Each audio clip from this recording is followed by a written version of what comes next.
Super. Alors, merci d'être là avec nous aujourd'hui. C'est un webinaire là, de la communauté de pratique santé bien-être des hommes qui s'intitule Être père d'un enfant malade et handicapé entre vulnérabilité et transformation. Mon nom est Françoise Houge, je suis animatrice de la communauté de pratique santé bien-être des hommes. C'est une communauté qui regroupe les répondants santé bien-être des hommes des 6 CIUS là, du Québec. Les répondants pouvaient le partager aussi à leurs collègues là, qui étaient intéressés là, par le sujet. Et on fait l'activité aussi aujourd'hui avec la communauté de pratique sur l'approche aidance, qui est animée par Céline Bouffard, là, ma collègue. Alors, je lui laisserai là, quelques minutes là, pour vous dire un mot. Un petit mot pour vous dire, bienvenue. Mon nom est Céline Bouffard, je suis l'animatrice de la communauté de pratique Proche Aidance. C'est une communauté de pratique là, qui a pour but finalement de favoriser une offre de service qui permet de soutenir et de mieux reconnaître les personnes proches aidantes dans le réseau de la santé. C'est une communauté de pratique qui est ouverte à tous si vous avez une adresse du réseau, donc vous allez pouvoir avoir le lien là, plus tard dans le clavardage. Donc, bienvenue. Je te repasse la parole, Françoise. Super. Merci. Alors, c'est ça. Aujourd'hui, les objectifs généraux du webinaire, il y en a 3. Saisir l'expérience subjective de père d'un enfant ayant une CMC. Comprendre les besoins et stratégies d'adaptation privilégiées par des pères qui sont dans ce contexte-là.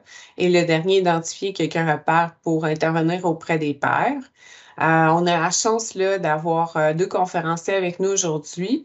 Alors, Madame Josée Chénard, qui est professeure au département de travail social de l'Université du Québec en Outaouais. Elle s'intéresse particulièrement aux enjeux psychosociaux entourant la maladie en contexte pédiatrique et aux pratiques d'accompagnement des personnes impliquées auprès des familles et de leurs proches. Et on a aussi Daniel Lapalme, qui est agent de liaison et formateur au regroupement pour la valorisation de la paternité, communément appelé RVP, où le mandat principal est d'accompagner et de former les organisations sur la réalité coparentale en contexte de proche aidance. Et il y a plus là, de 20 ans d'expérience dans différents organismes communautaires. Alors, la formule d'aujourd'hui est vraiment très simple, une quarantaine de minutes là, de présentation, 10-15 minutes de questions à la fin. Et je rappelle là, que pour les membres de la communauté de pratique santé bien-être des hommes, on va avoir un moment d'échange là, entre pairs qui va suivre. Alors, c'est une autre invitation Outlook là, que vous aurez juste à cliquer au moment venu. Alors, sans plus tarder, je vais laisser la parole à nos conférenciers. Oh, j'osais juste ouvrir ton micro. Merci, Daniel, on m'avait fermé.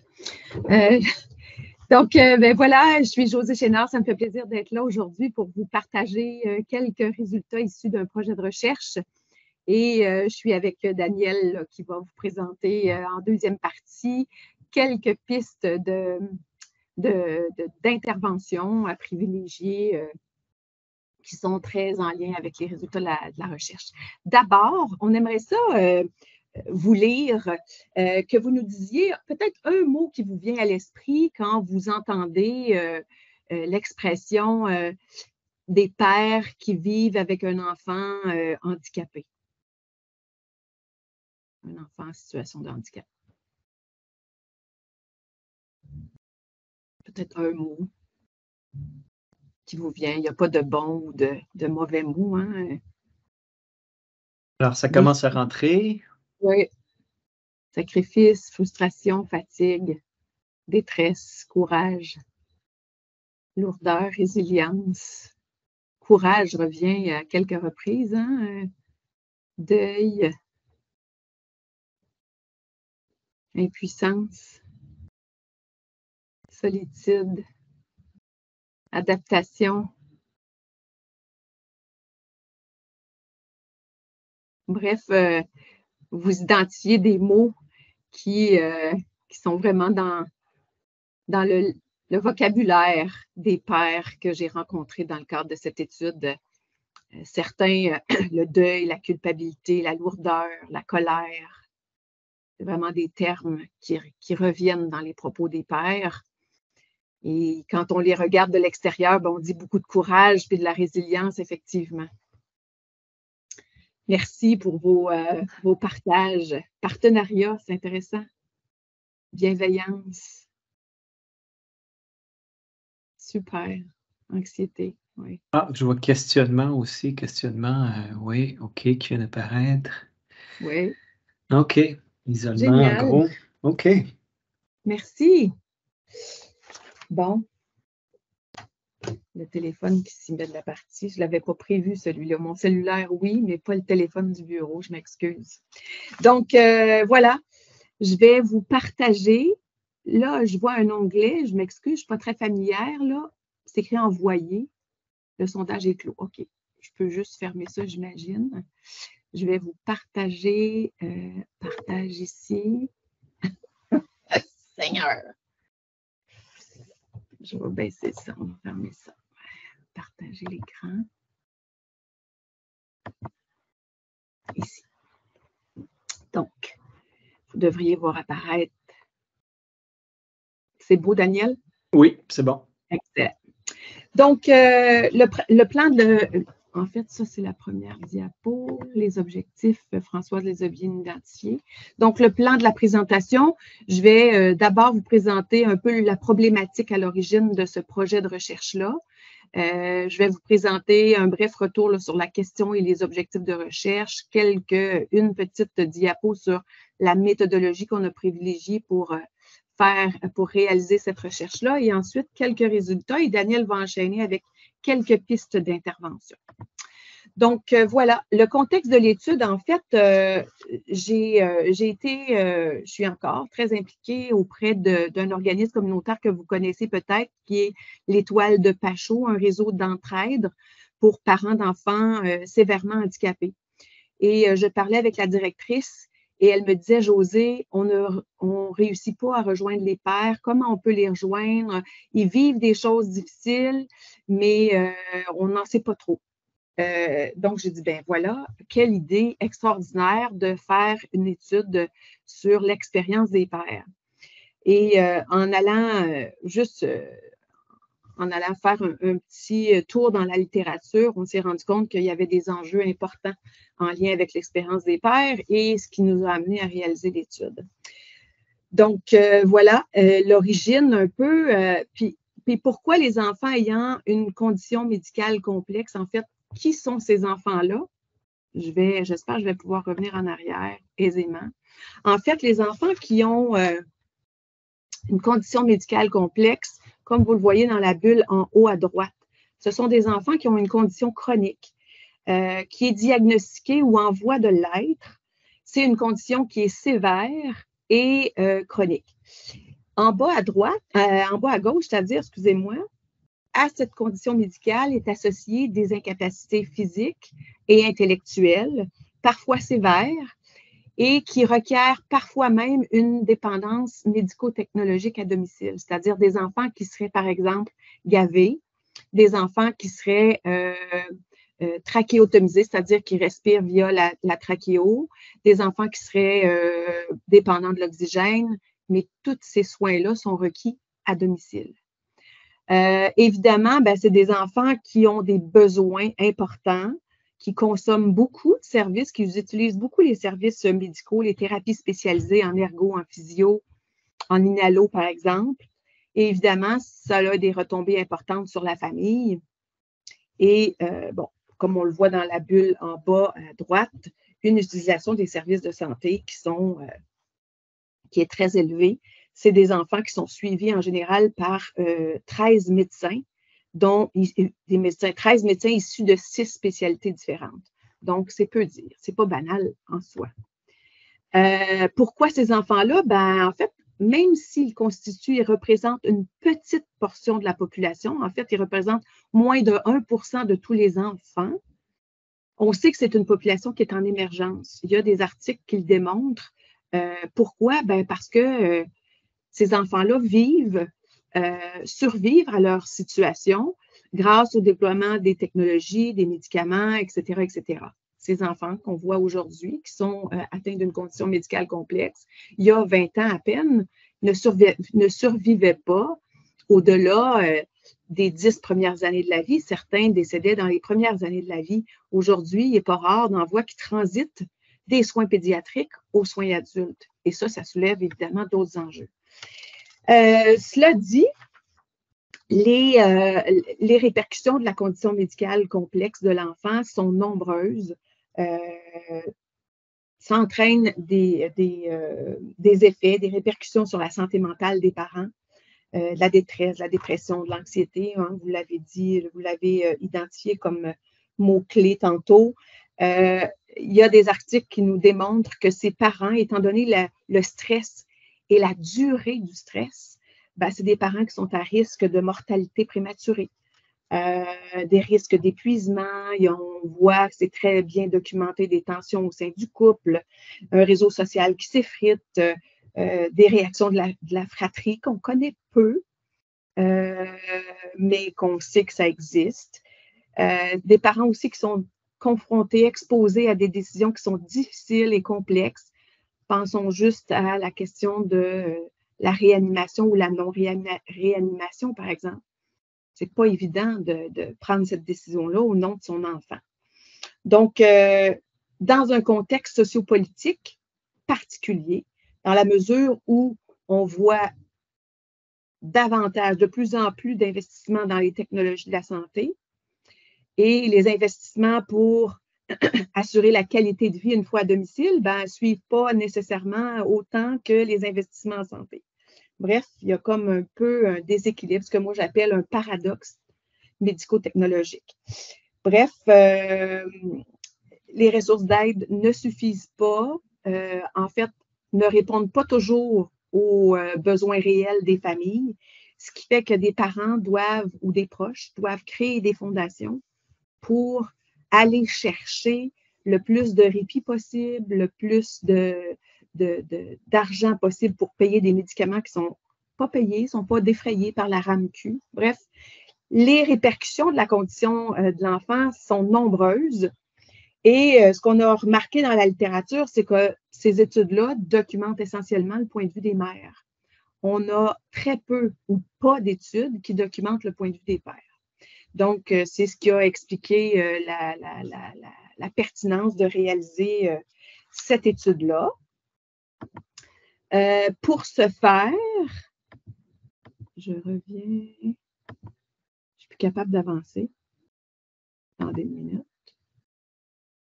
Peut-être des fois juste recliquer ou... Ouais. Bon, voilà. Là.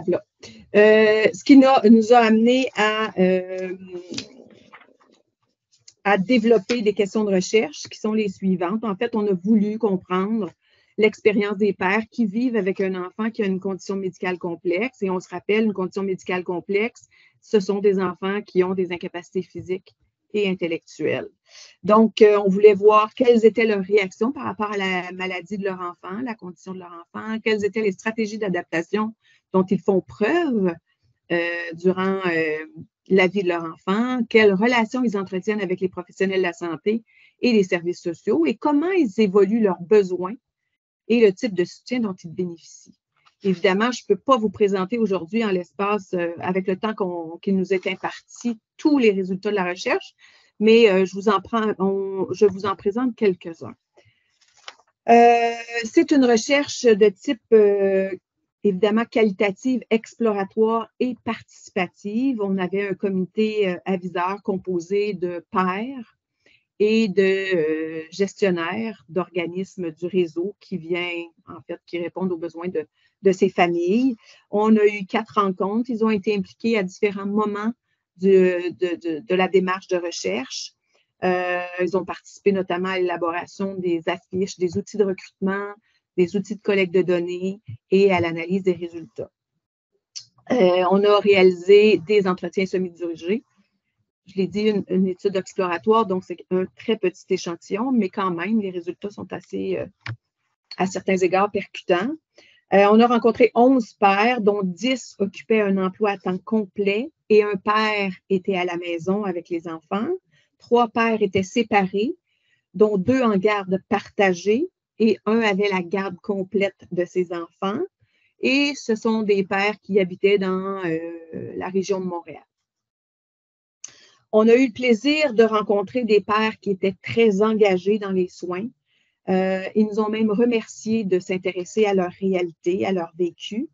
Et pourquoi ils ont accepté de participer à cette étude-là? C'était pour aider d'autres pères, sensibiliser les intervenants, les décideurs à la réalité, à leur réalité, faire connaître l'ampleur de la tâche parentale. Peut-être avec l'espoir d'augmenter l'offre de services et développer peut-être des services qui seraient plus adaptés à leur réalité. Donc, quelques petits résultats. D'abord, on a voulu voir comment les pères ont réagi à la naissance de leur enfant ou au diagnostic de l'enfant. Bon, vous l'avez nommé un peu, hein, de la peine, de la colère. Certains ont parlé d'un choc. C'est l'horreur, une douleur vive, des peurs par rapport à ce qui allait venir après. De l'espoir, hein, de l'espoir suscité par quoi? Par les technologies de la santé. Hein, on était capable de maintenir en vie l'enfant malgré la précarité de sa condition. Donc, ça crée, ça entretient de l'espoir. On voit des réactions quand même qui s'estompent avec le temps, à mesure que se mettent en place certains services. Et il faut se rappeler, il faut savoir que ce sont des enfants qui peuvent passer 1 année, voire 2 années à l'hôpital avant d'accéder, d'être transférés à leur domicile avec leur famille. Donc, c'est quand même, ça s'estompe avec le temps, mais le temps peut être long à certains égards. Pour d'autres, même comme on le voit, la citation à l'écran, pour d'autres, c'est encore une situation qui est difficile. Et un père, le père d'Éloi, qui a 5 ans, qui nous dit ben moi, ma réaction quand je l'ai appris, ça va être dur à entendre, mais s'il y avait eu l'aide médicale à mourir pour Éloi, parce qu'il n'y a pas d'aide. On ne vit pas dans une société, on est bien au Québec, mais tu sais, quand je disais que les gens manquaient d'humanité, ben je trouve aussi qu'on vit dans une société qui manque d'humanité un peu. En fait, la première chose que j'ai pensé aussi, c'est que je me suis dit que si mon fils avait eu le cancer, il aurait eu plus de services, il aurait eu plus de sympathie des gens.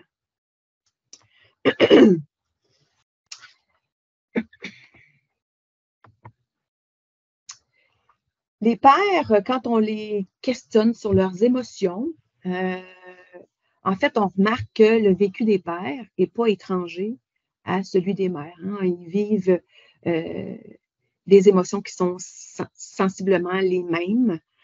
Certains vont parler de leur grande sensibilité, mais c'est souvent la différence entre les pères et les mères, ce qu'on a pu observer, c'est dans la façon de demander de l'aide ou dans la demande d'aide carrément. En fait, on a remarqué, les pères nous parlent de leur tendance à se replier sur eux, la grande capacité à garder à l'intérieur de soi. Il y a le père d'Alexis qui a 3 ans, par exemple, qui nous dit je suis capable d'attendre, puis OK, je déplace le problème pendant un certain temps. J'ai cette capacité qui n'est pas forcément bonne, parce qu'après, à rebours, il y a un trop-plein, et puis par moment, j'explose. Donc, la capacité à attendre avant de s'exprimer, certains vont dire la vigilance pour ne...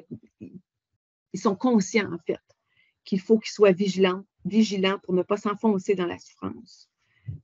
Un père, en fait, le père de Victor, qui a 8 ans, qui nous a parlé de sa difficulté à s'exprimer. C'est des choses qui me rendent très triste.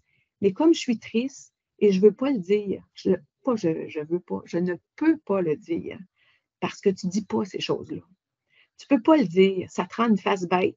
Fait que la relation, c'est là où la relation, elle commence à détériorer. Et plus que tu es bête, plus que ça se détériore. Et la tristesse, ça ne s'en va pas, ça reste là jour après jour.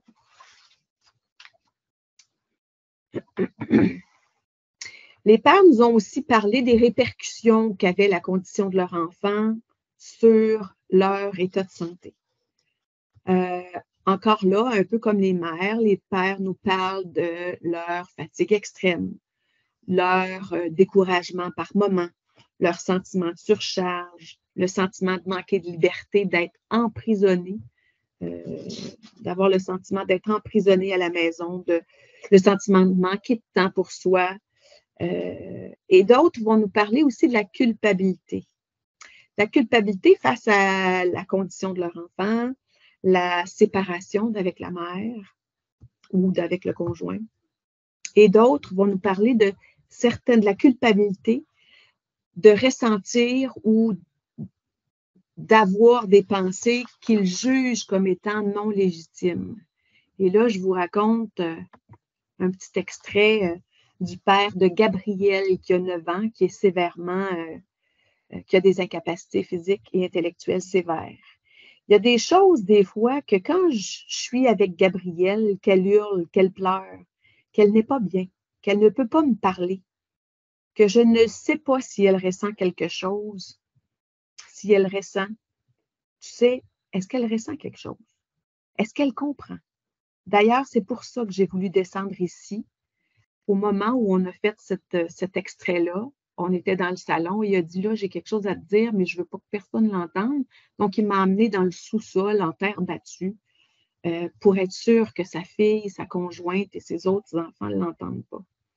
Probablement qu'elle ne comprend pas, mais des fois, je me suis dit, est-ce que c'est bon pour elle d'être là?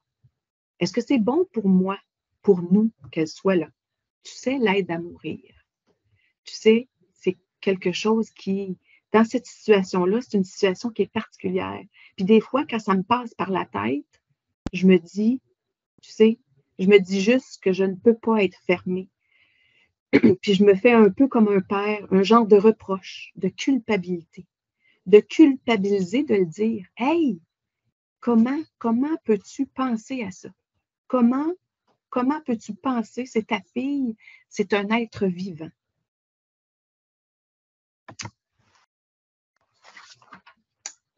D'autres pères nous ont parlé aussi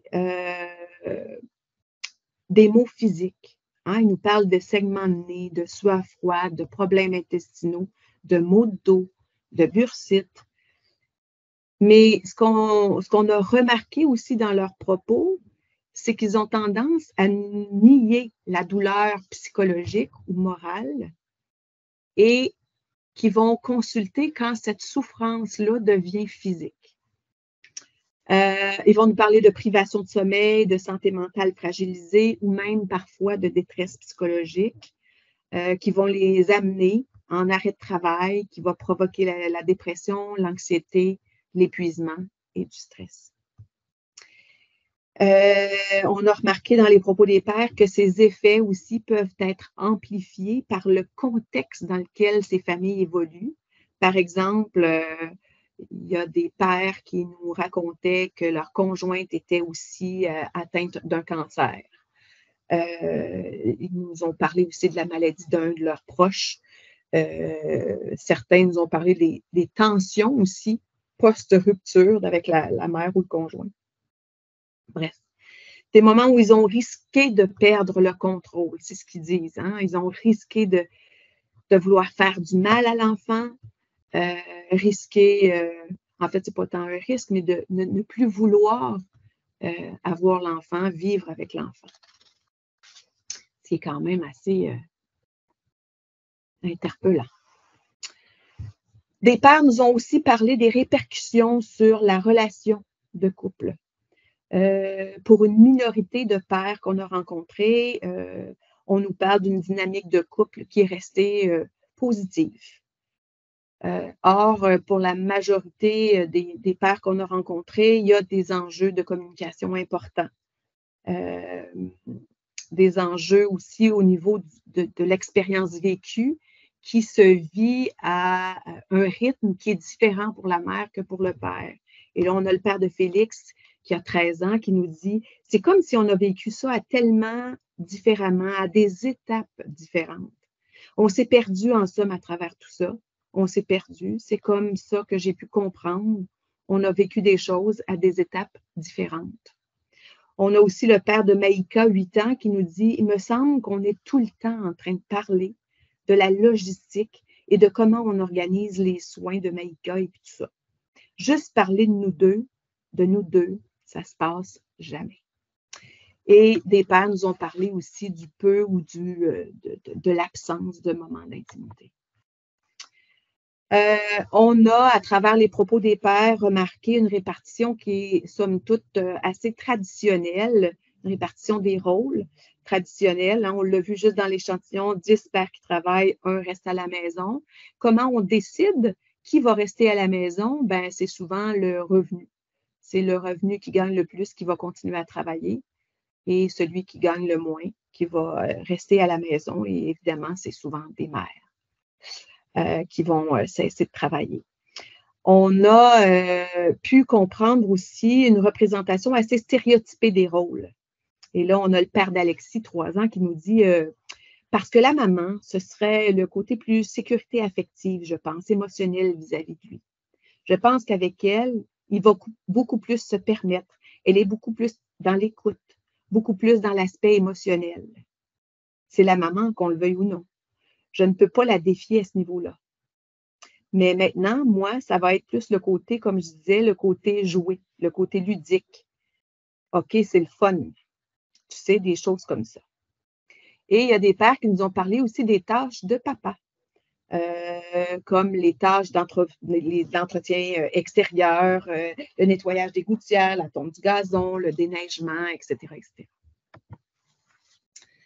Évidemment, ben, tout ça a aussi des répercussions professionnelles, des conditions de travail qui peuvent être à certains égards facilitantes, un patron compréhensif qui témoigne de l'empathie, un horaire flexible, un télétravail, des conditions facilitantes, mais somme toute, on sait très bien que c'est nettement insuffisant.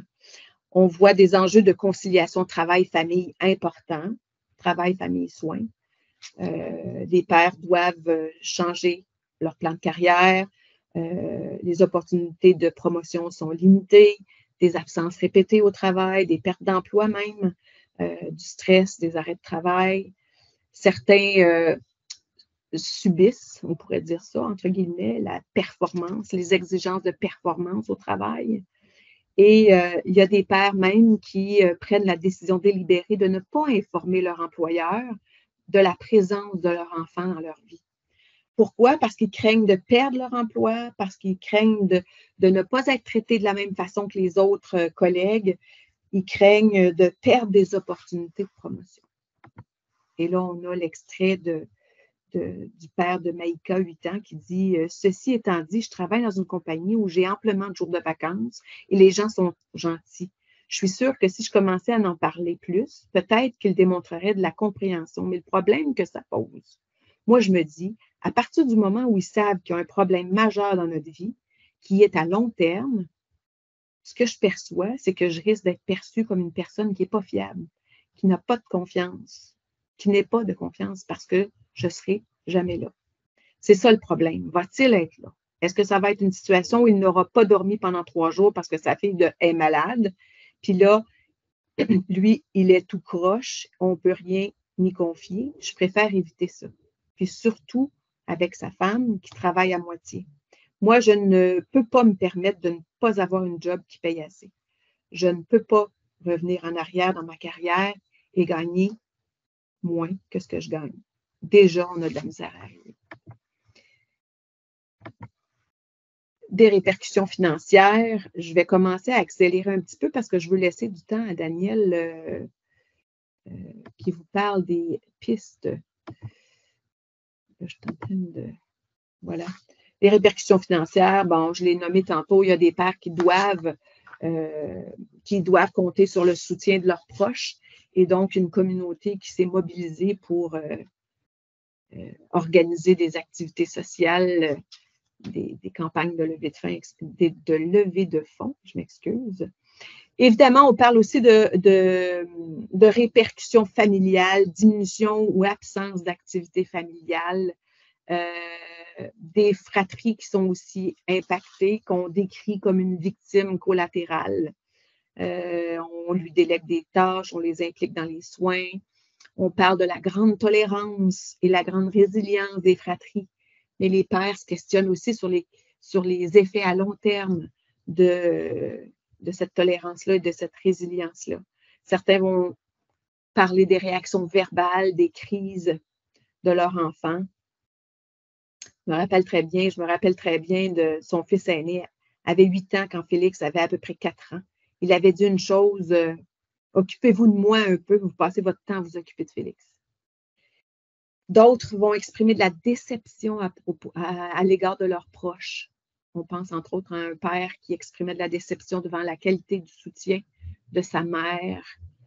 Mais il faut savoir que les proches, j'ai mené une autre étude et les proches sont aussi très, très affectés par la situation. Les grands-pères, les oncles, les tantes qui sont significatifs sont aussi affectés et donc il y a un enjeu de communication important au sein de la famille. Voyons, je n'arrive pas à...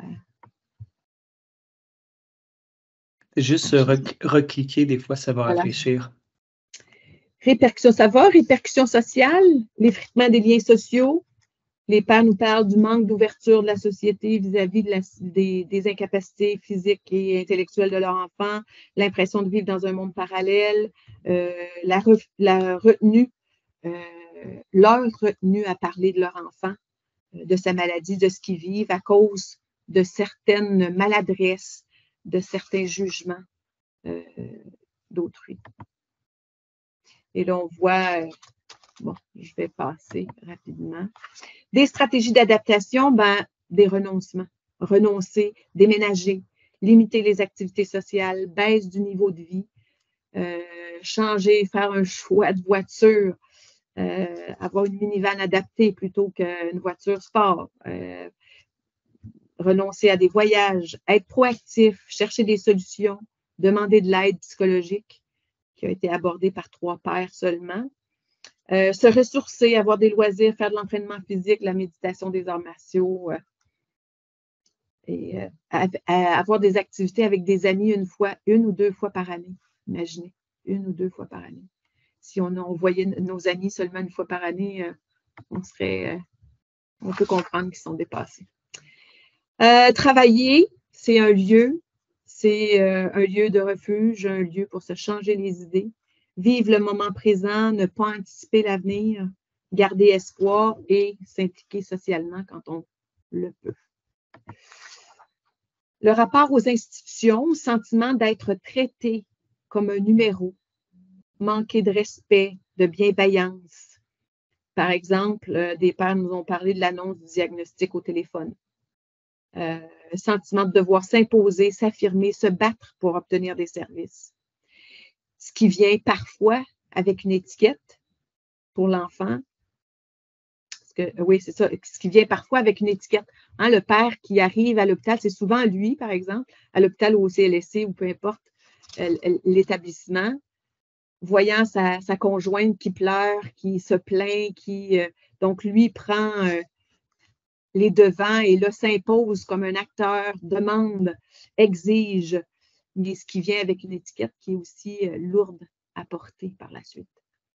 Les pères nous ont parlé de la lourdeur bureaucratique, des intervenants qui manquent parfois de préparation, le roulement de personnel qui ne permet pas de créer des liens ou peu de liens, le manque de considération pour le père, c'est-à-dire on s'adresse surtout à la mère et peu au père. Le temps d'attente lors des rendez-vous est très long, l'impression que les enfants sévèrement handicapés n'ont pas les mêmes droits. Et la relation avec les intervenants va quand même assez loin. Et là, j'oserais quand même vous partager cette citation. Un père s'est désinvesti des soins en raison du rôle que les intervenants lui attribuaient. Et là, je pense au père de Joey, 8 ans. Aussi le fait que quand j'allais à l'hôpital avec sa conjointe, puis là, il pouvait, en parlant de son fils, les intervenants lui faire des prises de sang. Il n'était pas capable parce qu'il bougeait. Il piquait constamment, puis là, il pleurait. Ma job, c'était juste de le tenir. Tu sais, à un moment donné, c'est devenu trop. J'ai dit, je suis plus capable. Fait que j'ai arrêté d'aller à l'hôpital pour ça. Puis éventuellement, il s'est désinvesti aussi des soins à la maison. Donc, ce qu'ils ont développé, ces pères-là, des nouvelles capacités relationnelles, ils nous parlent de leur empathie, de leur plus grande empathie à l'égard de la différence, de leur sensibilité, de l'ouverture aux autres. Ils nous ont parlé aussi des habiletés qu'ils ont développées, un sens de l'organisation, la gestion des priorités. Puis, ils ont développé aussi une nouvelle vision de la vie, c'est-à-dire propension à chercher le bonheur dans les petites choses, puis de vivre le moment présent. Par rapport aux besoins, et je vais terminer là-dessus, les réponses ne sont pas venues spontanément. On a dû questionner beaucoup. C'est difficile pour eux de nommer leurs besoins. C'est plus facile de parler des besoins de leur conjoint, de leur conjointe, ou de parler des besoins de l'enfant ou de la fratrie. C'est difficile pour eux de demander de l'aide, ils sont gênés et certains ne sont même pas conscients de leurs besoins. Comme je dis, je ne réalise même pas que j'ai besoin d'aide, le père de Victor qui a 8 ans. Certains disent qu'ils ont besoin de temps avant de demander de l'aide. Et donc, on parle des besoins de répit, d'aide à domicile pour les tâches ménagères, l'entretien extérieur, parler, échanger avec d'autres pères, comme eux. Respect, reconnaissance des droits des enfants et soutien financier pour pallier la perte de revenus et les coûts associés aux incapacités de l'enfant. Je vais céder la parole à Daniel. Puis s'il nous reste du temps, je vous ferai ma petite conclusion. Daniel, la parole est à toi. Ben, merci, Josée. Moi, je me souviens la première fois que tu nous as partagé toutes ces, en fait, les résultats de l'étude. Il y a vraiment des trucs qui sont incroyables, que ce soit les 13 spécialistes autour de l'enfant, puis on parle des soins. Puis tous ces témoignages-là, c'est une belle richesse, c'est vraiment touchant. Donc, merci. Aujourd'hui, donc, en fait, moi, dans ma partie, je vais vous donner quelques pistes d'intervention pour les pères de personnes handicapées. Pour certains d'entre vous qui êtes familiers avec l'intervention auprès des pères, vous allez dire, ah oui, OK, ça, peut-être je suis au courant, ça aussi. Mais des fois, ça veut dire qu'il faut mettre un petit accent ou cocher 2 fois, parce que les pères, ils l'ont renommé. Donc, avant de commencer, j'aimerais juste, des fois, on parle à la tête, puis là, on va parler au cœur de la vision du RVP. Pourquoi soutenir l'engagement paternel? C'est vraiment pour favoriser un meilleur développement des enfants, un plus grand bien-être de tous les membres de la famille, dans une perspective de coparentalité et d'égalité entre les femmes et les hommes. Donc, c'est vraiment, je pense, important de le nommer, puis on le sait, le meilleur levier d'intervention quand on intervient auprès des pères, ça va être le bien-être de leur enfant. Je pense que déjà ça, quand on a ça en tête, on part sur le bon pied. Vous êtes comment je dirais, vous êtes de plusieurs horizons. Certains d'entre vous sont intervenants, d'autres sont gestionnaires. Vous faites partie d'organismes, familles ou d'institutions.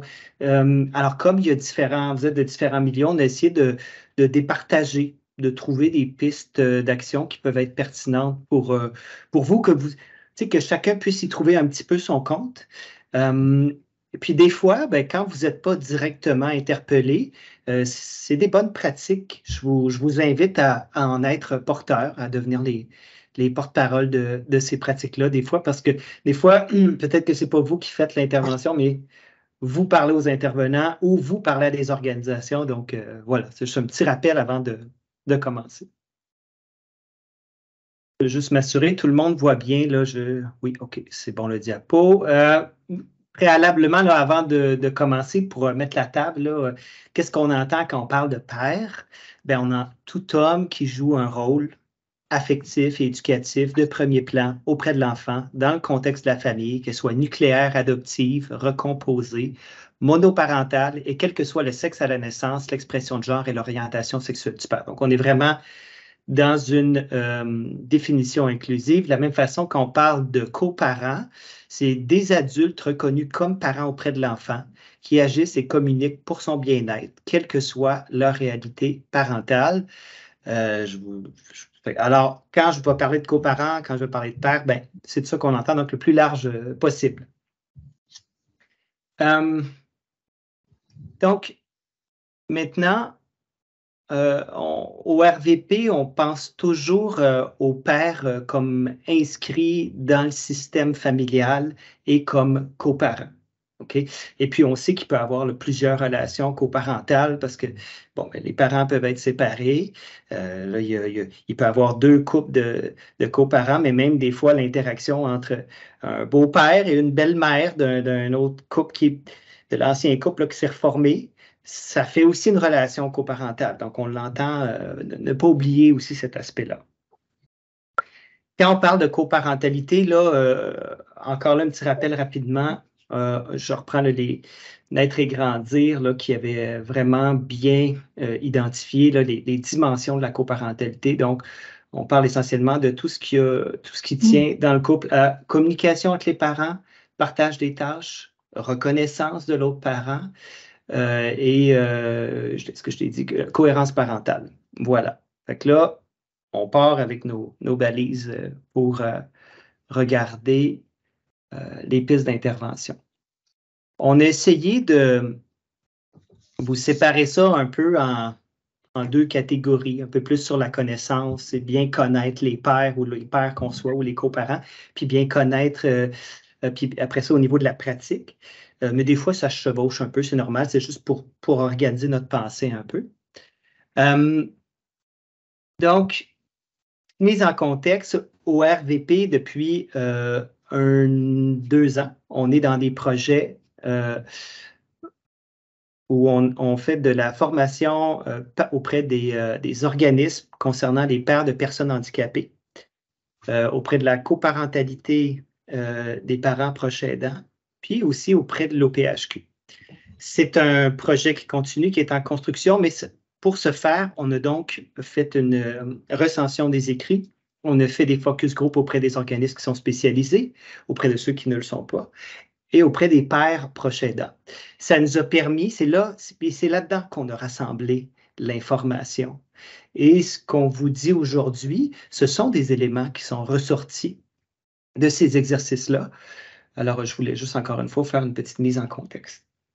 Donc, au niveau des connaissances, des bonnes pistes déjà, au niveau de votre organisation, sensibiliser les collègues, les partenaires au défi de l'importance de l'inclusion des pairs. Donc, on est plus dans la sphère des croyances, des valeurs. Hein. Souvent, au RVP, on dit, c'est un peu notre réflexe paternité. Hein. On met une mesure, on commence une pratique, puis on se dit, ils sont où les pères? Ils sont où? OK. Donc, juste se rappeler, ah oui, les pères? OK. Sonder les intervenants sur leurs besoins de connaissances, les outils aussi pour rejoindre les pairs, parce que des fois, donc, juste valider auprès des équipes qu'est-ce qu'ils ont besoin. Sonder les pairs sur leurs besoins et leurs intérêts. Donc, évidemment, des fois, on a notre planning comme organisation, mais vraiment, quand on a l'occasion d'avoir des pairs puis d'avoir leurs mots, ça peut être porteur. Puis des fois, comment je dirais, les pairs nous pistent sur des choses auxquelles on n'avait pas pensé. Réaliser des activités de réflexion collective avec différents intervenants gravitant autour de la famille. Donc, qui peuvent être, des fois, qui peuvent être de différentes organisations. Ça peut aider, c'est vraiment au niveau donc de la collégialité. Encourager la collecte d'informations sur et auprès des pairs lors d'inscription, lors d'adhésion. Donc, s'assurer, dans le fond, est-ce que nos pairs sont, si j'inscris, par exemple, un enfant à un programme ou à un service dans un CLSC, dans une institution, ça peut être une institution de soins, ou j'inscris l'enfant à une activité que fait mon organisme, est-ce que j'ai les informations des 2 parents? Est-ce que c'est possible? Est-ce que j'ai recueilli ça? Puis est-ce que les 2 parents sont intéressés à recevoir les informations issues de mon organisation? Assurer une plus grande représentation des pairs, donc évidemment physiquement dans les bureaux, c'est-à-dire les affiches, dans les communications que je fais, est-ce que je vois le mot père, paternité, paternelle, coparental? Coparental, je le nomme parce que ce qu'on a retenu aussi, c'est que nos pères des générations un peu plus jeunes répondent de façon très active, je dirais, à la coparentalité. Ils s'y reconnaissent, c'est un mot qui résonne. Donc, et forcément, quand on parle de coparentalité, on pense aussi à la place du père. Et puis, mais assurer une plus grande représentation du père, je dirais aussi par extension, c'est aussi est-ce que les deux parents sont invités au rendez-vous médical? Est-ce qu'il y a des chaises dans nos bureaux quand on reçoit? Est-ce qu'il y a au moins 2 chaises pour recevoir les parents dans notre organisation quand on reçoit en fait, les parents là, auxquels on veut s'adresser? Je passe à la diapo suivante. Là, on tombe un petit peu plus dans les pratiques. Dans la pratique, donc vraiment au niveau de l'intervention en tant que telle, est-ce que j'offre des horaires qui sont plus flexibles? Regardez le soir, la fin de semaine. N'oubliez pas, en contexte de proche aidance, où on se retrouve souvent avec des pères qui vont plus souvent adopter un modèle traditionnel. Alors, pour des raisons pratiques, des fois de revenus, le père va être le seul qui va travailler ou la mère va avoir une charge de travail, je veux dire, à l'extérieur, vraiment payée comme salaire plus petite parce qu'elle va avoir à s'occuper beaucoup de soins. Donc, c'est une figure qu'on voit souvent. Donc, plus que jamais, si on veut voir les pères et avoir l'occasion de leur parler, leur offrir des services, c'est bon qu'on ait des plages horaires de soir et de fin de semaine. Même chose, est-ce qu'on est capable de conserver la possibilité de rencontre Zoom ou Teams parce que tout à coup, il y a des enjeux de déplacement qui deviennent beaucoup plus grands, peut-être beaucoup plus compliqués. C'est peut-être plus facile si on a à s'occuper d'un ou deux enfants en situation de handicap, de pouvoir participer de la maison des fois. Évidemment, profiter des moments informels. Ce qu'on entend par profiter des moments informels, c'est que les pères ne vont pas toujours s'ouvrir. Tu en as parlé des fois aussi. Il y en a pour lesquels c'est un peu plus dur au niveau émotif. À ce moment-là, quand on est dans l'accueil, la conversation de couloir ou même des fois dans une activité qui est un peu plus familiale, l'informel favorise vraiment une relation égalitaire, ou je dirais horizontale, c'est plus ça. Et ça va faciliter. Des fois, c'est là que le père s'ouvre. C'est pas durant l'activité, durant le rendez-vous, Non, c'est un peu avant ou un peu après. Personnaliser la référence, évidemment. Donc, quand on réfère des pères, s'assurer à qui on le réfère et que lui le sache. Donc, avoir nommé au père que, OK, c'est bon, je te donne le numéro de monsieur un tel à telle organisation ou madame à telle organisation, elle attend ton téléphone. Donc, ça, c'est cette espèce ça devient un peu un engagement. Et il y a une bonne réponse à ça, des pères. Prendre les devants dans la prise de contact, c'est aussi une bonne pratique, surtout avec des pères qui sont proches aidants, qui sont très occupés, qui sont un peu débordés. Ils n'auront pas nécessairement le réflexe d'appeler s'ils ont des besoins, mais peut-être de dire, écoute, c'est correct, je te rappelle dans 2 semaines, je te rappelle dans 1 mois, puis on fait le point. Probablement que vous allez avoir comme réponse quelque chose comme, c'est correct, ça ne me dérange pas. OK, parfait. Donc ça peut être une belle piste. Participer à des événements d'organismes partenaires spécialisés que fréquentent les familles. Donc, moi, j'ai eu l'occasion des fois de voir une nutritionniste, une TS ou une infirmière aller dans des organisations lorsqu'il y avait une fête familiale. Et puis, même si ce n'était pas leur mandat, en fait, ce n'était pas dans l'enceinte du CDC, ça leur permettait d'avoir vraiment des contacts très riches avec les familles. Puis après ça, tout à coup, même pour les 2 parents, mais beaucoup le père aussi, se sentait beaucoup plus à l'aise après ça quand ils rencontraient ces mêmes intervenantes-là dans un contexte qui était peut-être plus officiel. Donc, ça peut être une belle façon de faire. Sensibiliser donc les familles à l'importance des réseaux de soutien. À ce niveau-là, José, c'est parce que je repense, tu as une citation, je ne sais pas si tu as eu le temps quand tu as dit, la diapo 11, je crois, un père qui disait « Ma famille ». Je parle d'un oncle, d'une tante qui ont décidé de faire un brunch annuel pour aider pour nous aider, pour aider notre famille, puis qui ont rassemblé une cagnotte pour aider les deux parents. Puis je pense que c'est ça. Des fois, c'est même de faire une petite carte réseau avec eux, de voir qui peut t'aider, pourquoi autour de toi. Puis des fois, ça peut être quelqu'un de la famille, mais des fois, ça peut être un voisin, ça peut être un parent, ça peut être... donc ça peut être bon. Puis ça fait que, parce que souvent, nos parents proches aidants, oui, se retrouvent isolés, se sentent mal de demander de l'aide ou sentent qu'il y a une lourdeur là. Puis des fois, ça peut les aider un peu à diviser puis à défaire ça. Donc, à se dire, ben, peut-être que les plats congelés pour nous aider quand on est vraiment occupé, c'est mon père qui est cook qui va me le faire. Ça, je peux lui demander, puis il est bon là-dedans, mais il n'est pas bien bon pour quand il y a le temps de discuter. Ça, je suis meilleur avec mon collègue au travail, il a une bonne oreille. Fait que des fois, de se faire une petite carte avec une petite carte réseau comme ça, qui peut m'aider à faire quoi? Ça permet de limiter les demandes puis de s'organiser un peu. La même chose peut être faite avec les organisations. Quelle organisation autour peut m'aider à faire quoi?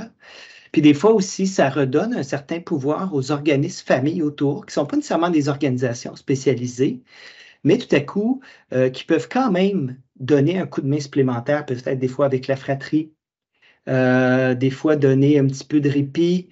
Donc, des fois, sans être des organisations spécialisées, les organisations familles autour peuvent jouer un rôle intéressant.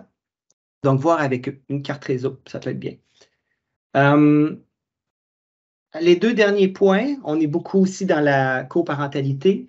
Transmettre les informations aux deux parents lorsque cela est possible et souhaité. Si on appelle, est-ce que tout à coup, on peut parler aux deux parents? Est-ce qu'on peut demander si c'est la mère qui répond? Est-ce que monsieur est là? Est-ce qu'on pourrait mettre sur le speakerphone? Puis ça enlève aussi la charge mentale, après ça, à la mère d'avoir à rapporter au père ce que le spécialiste dit ou ce que peut-être, ça peut être l'intervenant dit. Fait que ça, des fois, ça facilite. Ça la décharge, ça décharge la mère de ce côté-là. Puis le père aussi, ben, au niveau de sa compétence parentale, il part un peu du même point de départ. Fait que là, ça peut aider. Puis finalement, maintenir le non-jugement lorsqu'on parle de l'autre parent, maintenir un discours égalitaire, je pense que ça va de soi. Voilà. Peut-être juste un petit rappel au niveau de l'éducation, au niveau, pardon, de la coparentalité. Quand on parle de tout ce qui est soins, puis de tout ce qui est éducation aussi, il y a tellement d'acteurs qui sont concernés. Parce que là, d'un coup, dans les soins, il y a une équipe de 13 spécialistes autour. Quand on est dans l'éducation avec en contexte de proche aidance, là, des fois, là, il va y avoir l'orthophoniste, le professeur, un autre spécialiste. Puis ça devient très difficile pour les parents. C'est comme si tout à coup, ils ne sont plus en train de jongler à 2 la situation, ils sont en train de jongler à 15 la situation. Puis des fois, entre les différents spécialistes, les opinions sont pas toujours les mêmes ou toujours connectées. Donc, si on peut les aider à démêler un peu ça, ou nous s'assurer de ne pas rajouter à l'imbroglio, ça peut être une bonne chose. Terminant, là, je vais prendre les 2 dernières minutes. Je vous passe à la diapo suivante. En gros, prendre en considération les 2 parents, valoriser leurs différences ainsi que leur complémentarité. Donc, ça se peut que les 2 parents, c'est vraiment dire, on ne fait pas les mêmes choses, on ne fait pas les choses de la même façon. Et puis, c'est correct. Surtout si ça va bien. Puis si ça ne va pas bien, bien là, on pourra regarder un peu plus au niveau de leur coparentalité, comment on peut les outiller. On a des outils au RVP dont qu'on pourrait vous partager. Là, si jamais vous êtes intéressé, vous nous appelez au RVP, puis on pourra regarder ça avec vous.